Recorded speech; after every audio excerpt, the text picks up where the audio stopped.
Hello and welcome to this latest episode of Insight by TVC22. I'm your host, Thomas Stockting. Today's topic is sure to pique the interest of many residents out there, and this topic in particular is internet connectivity. Now, in the latest federal election, Prime Minister Justin Trudeau made a 98% promise looking to try and increase connectivity across the country, of something which all Canadians are definitely eager for. Locally, about 30% of residents in Eastern Ontario are described as underserved. This means that according to the CRTC standards, they don't quite meet the connectivity requirements. There are many people out there, many parties at play trying to resolve this issue. And I have two gentlemen here to speak to me today about some of the plans, some particular plans that are in the offing. So we have Mr. J. Murray Jones, who's here from the Eastern Ontario Rural Network, and of course the MP for Glengarry-Prescott-Russel, which is Mr. Francis Ryan. Gentlemen, welcome. Thank you very much for being here. Great. Hello. Thank you. How are we both doing? Everything's great. A little hard of being able to hear you too clearly, but I'll do my best. And Francis, life at home still well? Great. Life at home still well, and with everything being closed down, I'm assuming that it's like this for partners. You're getting your to-do list down to very minimal. There's not a lot left to do now.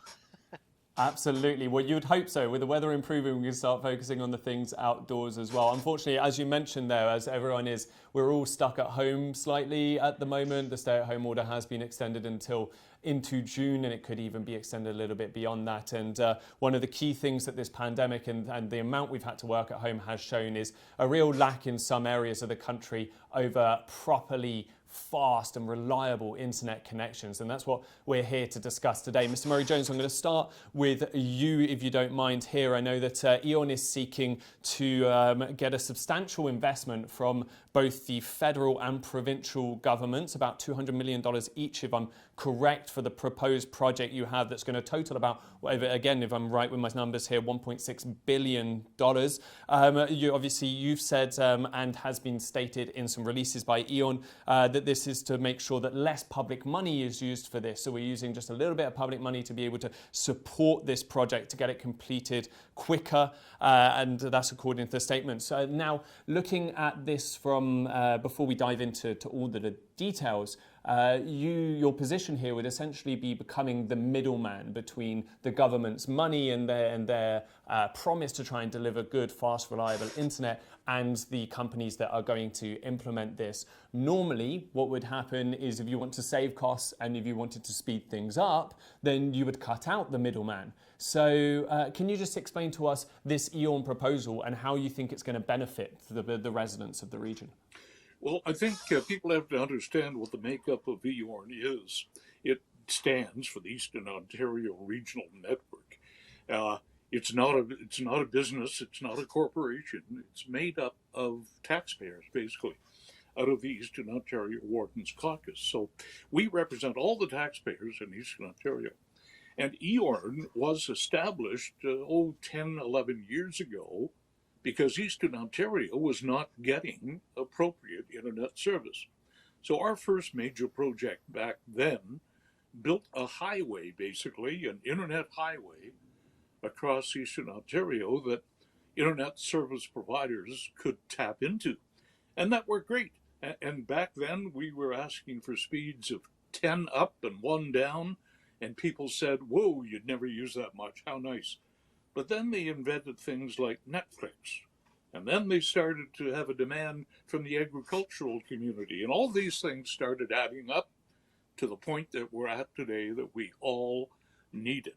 So the thing that EORN does, and again, we're the taxpayers, we're not a corporation. We get people together. It's a private-public partnership. And we generate all kinds of extra funds that allows us to do more than perhaps what the private sector alone could do, because the private sector want to make money, obviously. That's clear. But EORN, we want people to get the service.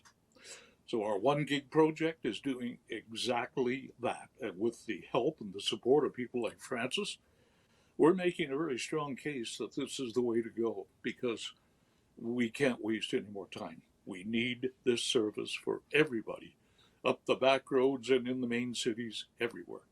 So that's basically it. EORN knows how to do it. We've been there, we've done that, and it's a great organization that can do the job much better than others can. And looking at this proposed project, you mentioned there the 1 Gig project as it's been named. The CRTC are recommending a speed of 50 up and 10 down. You're going for the 1 Gig here. Your proposal is to massively increase, to go over what the CRTC's minimum is going to be. Why is EORN taking the position to really pump that internet speed far above what is being recommended to be the requirement across the board? I think that only makes common sense that the demands of the internet are going up every day of the week, and we don't want to have to do this again 5 years from now. We learned our lesson before, back before they invented Netflix, when the 10-1 was going to be the end all, and now the 50-10, it's just not quite there. And all of our mayors and all of our wardens in Eastern Ontario are in full agreement. Let's do it properly. Let's do it once and get it done right with a fiber cable to everybody's door. And this will serve us for a good 20 to 30 years. So you believe that doing this, getting that fiber cable installed and going for a higher speed than is recommended is going to be more cost effective in the long run then? Absolutely. In the long run, you'll be starting all over again here in a few years because the demands will go up so much. So basically, that's it. And you know, the funding that we're asking for is going to come back to us in spades. They figure in about 5 years from now that that money that the federal and provincial governments, we hope, will give to us, they'll earn their money back in 5 years with increased economic development, increased taxing situations, all kinds of job opportunities are going to come out of this.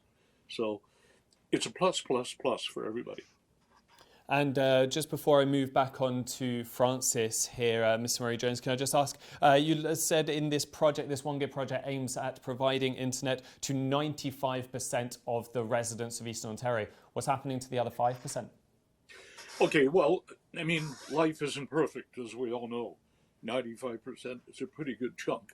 We're allowing for people who do live in areas that are absolutely impossible to get at, kind of behind a rock or wherever, and that exists. So that extra 5% we're still going to serve, but it might have to be with other technology, with wireless systems or satellite, something like that.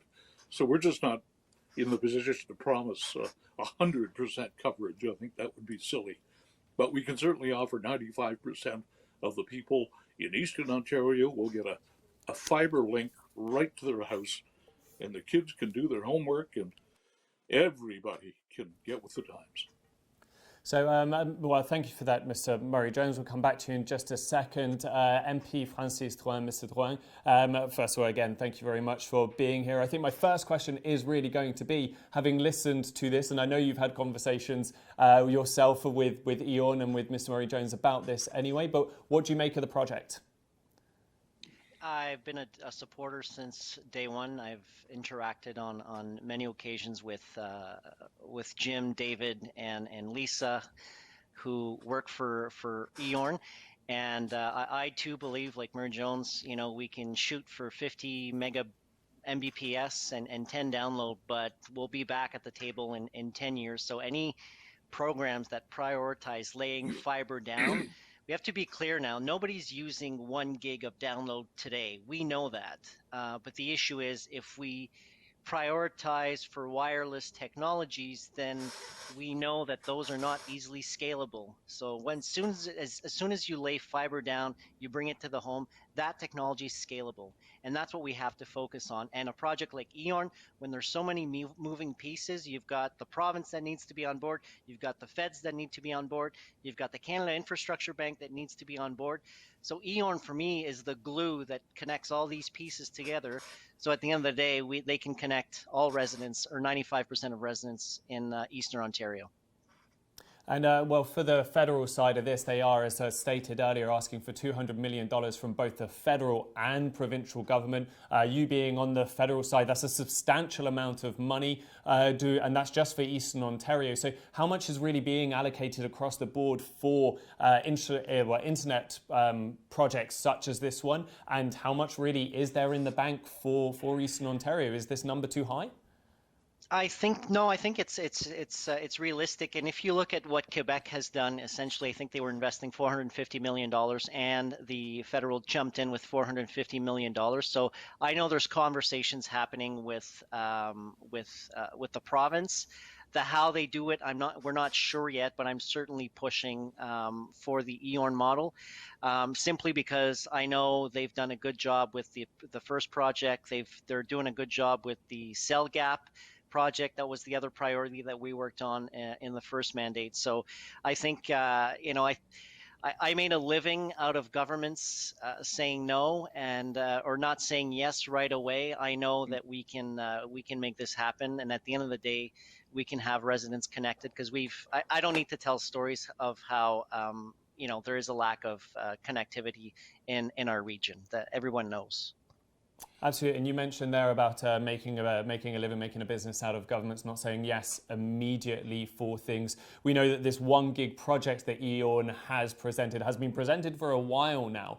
So if you're lobbying it, there was a meeting, I understand, between yourself, the other MPs and MPPs of the area with EORN last Friday as well. So explain the timeline a little bit here. Is everyone on board with this? Why is it taking so long? Well, it's these things do take some time to go through the system. We on our side had to launch the federal program. I know on the province's side they had to launch their own program as of April 1st, I believe. The issue is we don't want to say yes to the same program to the same areas that the province might say. So I believe that they're probably it's not me doing this, but I would certainly advocate for our dollars to be better spent to have those conversations with the federal and the provincial government. And for Eastern Ontario, well, we've already have somebody who took their matters at their own hand, and EORN is one of them. That's an organization. It doesn't fit the model per se for the funding agreements that we have in place, but that doesn't mean that we can innovate within our own systems and help EORN make that project happen. And just touching on the meeting on Friday that you guys had, I know it was a little bit behind closed doors. Can you give us an insight into how that meeting went and the kind of things that were discussed and whether it looks like this project is taking some steps forward? I guess I could step in there. Yeah, we'll bring Mr. Murray Jones back in for that one. We tried to get some points across that are very important to understand. Eastern Ontario has something like 30% of the underserved areas, people without the appropriate high-speed internet. And we're only asking for 5.7% of the allotted money. So we tried to get those kinds of common sense statements onto the table. And we had just wonderful support from our MPs. And Francis has certainly led the way with support. He truly understands what it is we're trying to do. So we discussed those various common sense ideas, and everyone just nodded their head. And of course, that's right. Let's get at it. Let's get it done. If we'd have started this when we come up with this idea, we'd nearly be done by now, because people need it. The kids have homework to do, and Mrs. Smith has X-rays to send to her doctor, things of that nature. So we can't afford to waste any more time. And Mr. Murray Jones, touching, obviously we're looking at the idea of the funding, and that has to be approved before things can move ahead. But casting our minds a little bit further down the road with this project that you are proposing in terms of the tender process and reaching out to companies, how would that work? Do you know who you'd be looking at? Well, it's very much a public-private partnership, and EORN has developed the model where we go out for tender and we get the best possible deal from the internet service providers. And we pretty much set the rules. And the extra money that the private sector contribute allow us to do even more. So that's kind of what the EORN plan is. So we're ready to hit the ground running. We've done it before. We're doing it right now with our CellGAT project, and it's proven, absolutely proven, to be the right way to go. I just want to put this to you. Obviously, I know you're going through Rogers for that CellGAT project. There are multiple smaller internet providers throughout the region who are trying to serve in some people in the more rural areas. And some of them whom we've spoken to here at TVC22 think that the EORN put too much trust in the bigger providers when smaller providers have greater knowledge of the area. They mentioned that local companies as well hire more local workers. It keeps more money in the local economy. So would you stay back to that statement of these local internet providers who feel like EORN don't take their knowledge into consideration enough and rely too much on these bigger suppliers? Yeah, I think EORN pride themselves on the fact that they give everyone the opportunity to jump in on the tendering process, and we pride ourselves on that fact.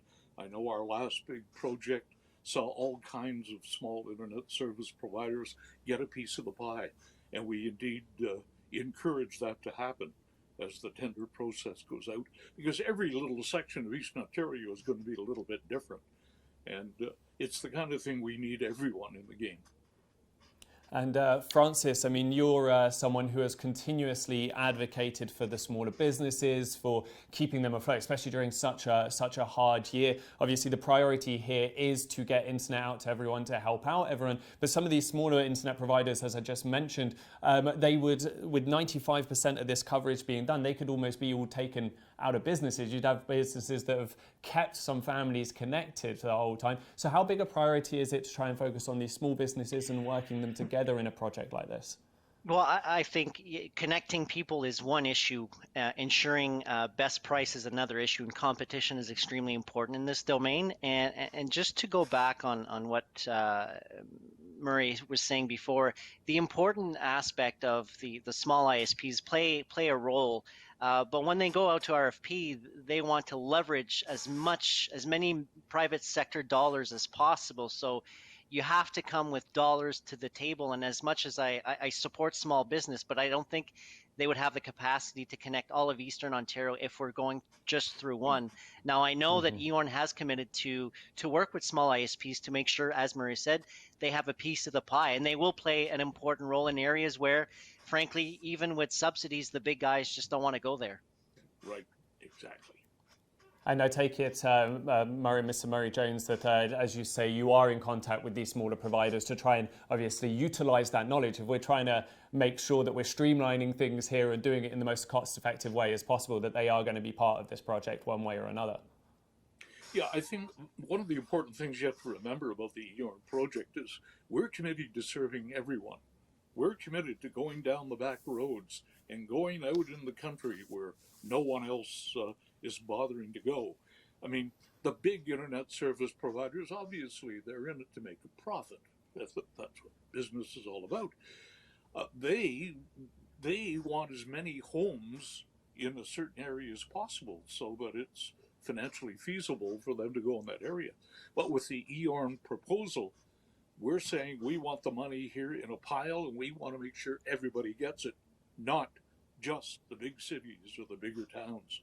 So that's the difference. Because if we go with another system, quite frankly, and I'll be blunt, we're going to be in the same boat we're in right now.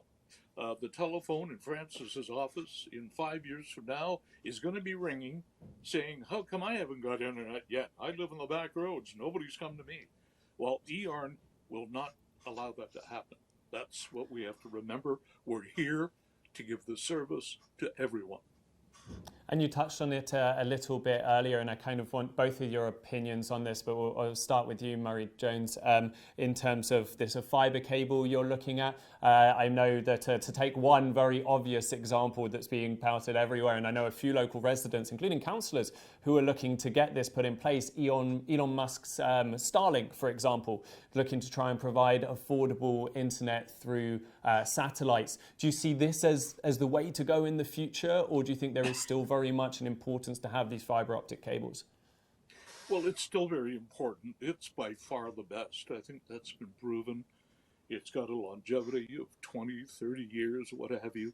Now, the other technologies are coming on. We hope that someday they'll be viable. But, you know, how consistent and how reliable are they? Nothing beats the fiber cable right to the door, and nothing will beat it for a long time. And sure, satellite technology, etc., wireless technology will do their very best to get those people that we can't reach, but we're hoping it won't be many of them. But fiber, it's the way to go. It's what everybody wants, and it's what is considered reliable, and it's going to last a long time. And Mr. Drouin, I take it the federal view is along a similar line, is it? Well, yeah, but I mean, the low orbit satellites will play an important role, and I know a great Canadian Telesat are proposing a similar project, but using slightly different technologies than what Elon Musk is proposing. And I know a few residents who have had access to the pilot project, if I can call it, with Elon Musk, and their download speeds are at about 170 megabits per second, so which is kind of interesting now. I do see that low orbit satellites will play a major role in ensuring that there's true competition in areas where, such as ours, often we only rely on one ISP provider. So the more the people that join or businesses that are able to properly serve our residents, I think it's a good news story. But fiber to the home, it's a scalable solution that will not require further government investments in the future. And Mr. Murray-Jones, last one fired towards your way. Say the money was put on your lap this afternoon. Say Francis opens up his wallet and writes you a check this minute. How long do you think it would take to implement the project, the 1 Gig project you're proposing?